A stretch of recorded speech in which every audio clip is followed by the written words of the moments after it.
रुपाली चाकणकर यांचे एकूण 177 कॉल्स हे अशोक खरातांना झाले.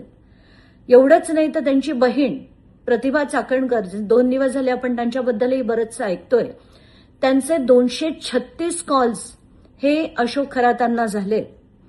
पण आता मी जे नाव घेणार आहे त्यांचे नुसतेच आपण फोटो बघितले होते आणि व्हिडिओज बघितले होते, पण आत्ताचे महाराष्ट्राचे उपमुख्यमंत्री एकनाथ शिंदे यांचे तब्बल 17 कॉल्स हे अशोक खरातांना नॉर्मल सेलफोनवरनं झाले होते.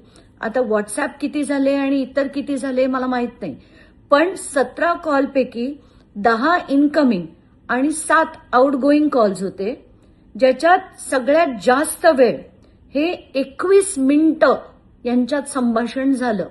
आता ही सगळी माहिती मी ऍज अ रिस्पॉन्सिबल सिटीझन आधी यंत्रणांना दिली आणि मला असं वाटलं की कसं असतं, एसआयटी अहवाल हे सगळे नेहमीच काढले जातात, पण खरी माहिती जनतेपुढे येत नाही, म्हणून जनतेच्या दरबारात ही मी माहिती ठेवण्यासाठी मी ठेवते.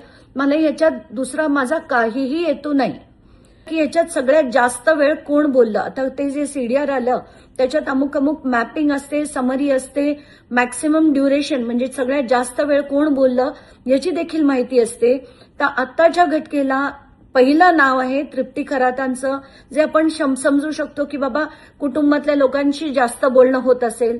दुसऱ्या नंबरवर रुपाली चाकणकर आहेत, दुसऱ्या नंबरवर, आणि 33,727 सेकंड या रुपाली चाकणकर खरातांशी बोलल्या होत्या.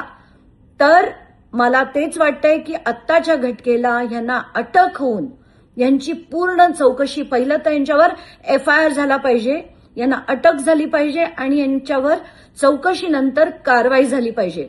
कारण इतका वेळ कोणी कुठल्याही गुरुशी कधीही बोलत नाही. 177 कॉल आणि 33,727 सेकंड जर ही व्यक्ती बोलत असेल तर ती काय बोलत होती याची चौकशी डेफिनेटली झाली पाहिजे.